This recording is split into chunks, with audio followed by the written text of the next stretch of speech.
Hello everyone, my name is Tejas Bhansali and today we will discuss another thermodynamic cycle which is vapor compression cycle. First of all, we will discuss the components and processes involved.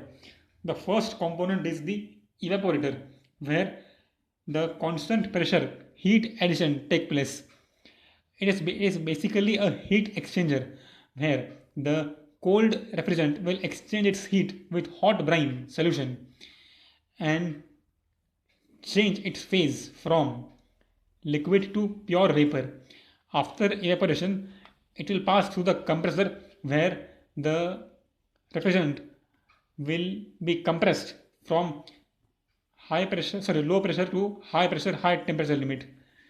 After and the compressor uses hermetically sealed compressor in domestic applications or household applications, and for industrial applications we use open type compressor.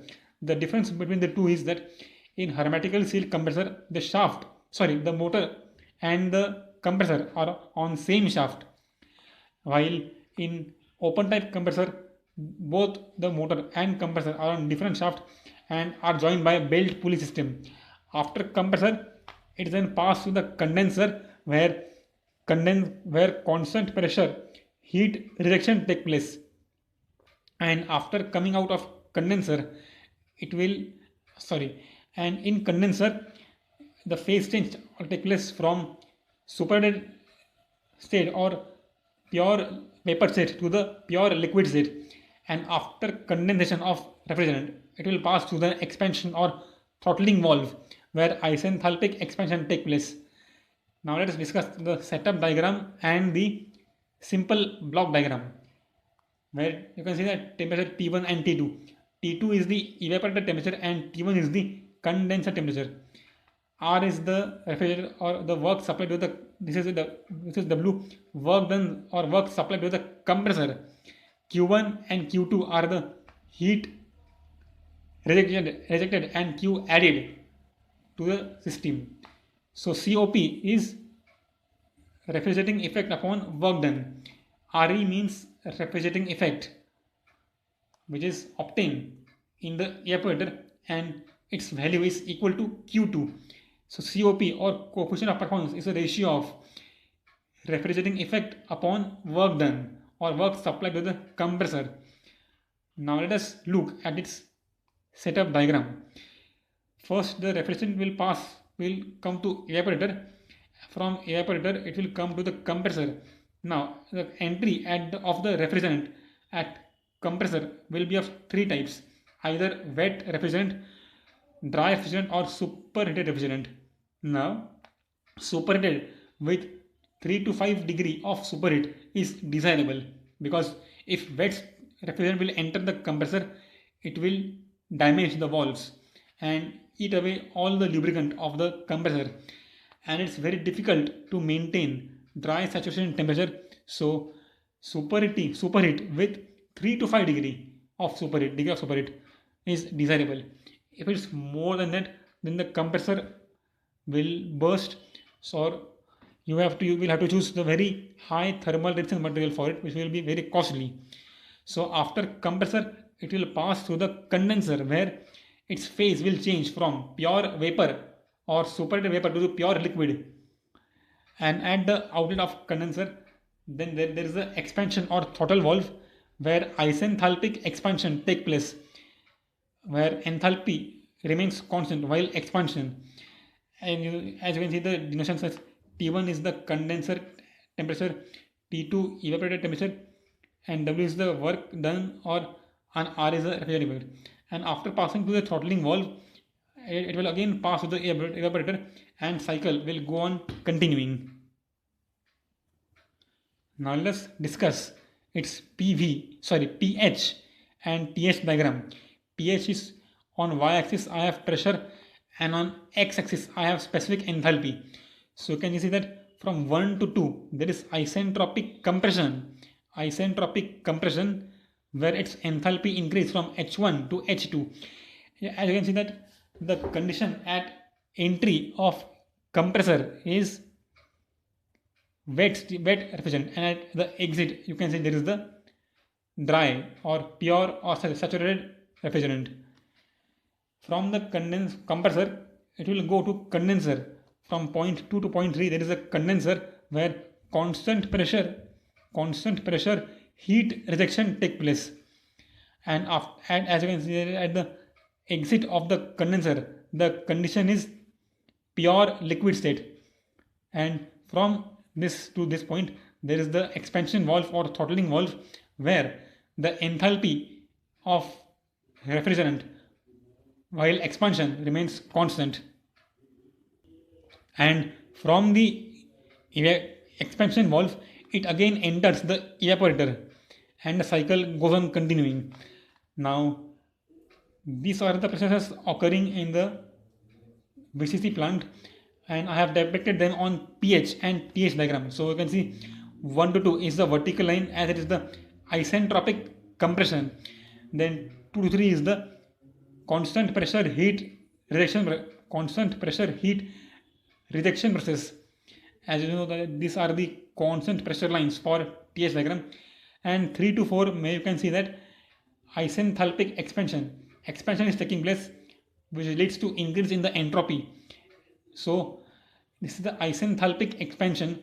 And again 4 to 1 में होता है क्या, it is the constant pressure heat addition. Also these are the constant pressure lines for TH diagram. Now finding the COP, as we have seen previously that COP is nothing but refrigerating effect upon work done. Now RE, that is refrigerating effect, it occurs or it is obtained in the evaporator section. Now evaporator is in between point 1 and point 4. So applying the steady flow energy equation for evaporator is H1 minus H4, and for work done or work supply, work is supplied to the compressor of the plant. So it is installed between the points 1 and 2. Also applying the steady flow energy equation to the compressor, you will get H2 minus H1, and the COP is RE, which is H1 minus H4 upon work done, which is H2 minus H1, which is this is the another formula for finding out the COP of the plant. I have now discussed or written the process in the tabular form. You can take the screenshot of this or pause the video to see it carefully. I have the process number, what process is actually occurring, and the condition of the refrigerant at its exit. Okay, so you can here you can pause the video and see the table carefully. Okay, now let us solve one numerical which was asked in GATE 2003 exam. So the question is refrigerant based on ideal VCC operates between the temperature limits of minus 20 to 40 degrees centigrade, and it enters the condenser as saturated vapor and leaves it as the saturated liquid. Mass flow is given as 0.025 kg per second, and you find the COP of the plant. This is the given data. Temperature HF, specific enthalpy of pure liquid, specific enthalpy of pure vapor. So you can see the table is given which depicts the condition of the refrigerant at minus 20 and 40 degree temperature limits. Okay, now this is the TH diagram. Now they have told us that entry of the refrigerant at the condenser is pure vapor state. So I have drawn it on the on this pure saturation curve, and exit is at pure liquid. So I have depicted a 0.3 here on the pure liquid line. So isentropic means constant entropy. So the condition will be at the entry of the compressor will be wet steam or wet refrigerant, and after condensation it will undergo the isenthalpic expansion, which leads to increasing the entropy. Okay, now as you know that 1 to 2 is isentropic compression process, so entropy will remain constant. So S1 equal to S2. Now S2 is the saturated saturated vapor state. So at 40 degree centigrade, so at 40 degree, look in Hg column. So you can see the value of Sg column. To find specific entropy, look in Sg column, which is 0.63, rather 0.67 kilojoule per kg Kelvin. So S1 equal to S2 is equal to 0.67. Now the condition at entry of the compressor is wet steam. So you need to find out the dryness fraction at 0.1, which can be found out using this equation. S1 is equal to SF1 plus X1 SFG1. S1 you know variable as it is 0.67. SF1, which is the specific entropy of the liquid at 0.1, means at minus 20 degree temperature. So in minus 20, look in SF column, it is 0.07 kilojoule per kg Kelvin. So 0.07 plus X1, which is the dryness fraction, which is to be found out, into SFG, which is Sg minus SF. So Sg is at minus 20 temperature is 0.7366 minus SF, which is 0.07. So it comes out to be 0.9.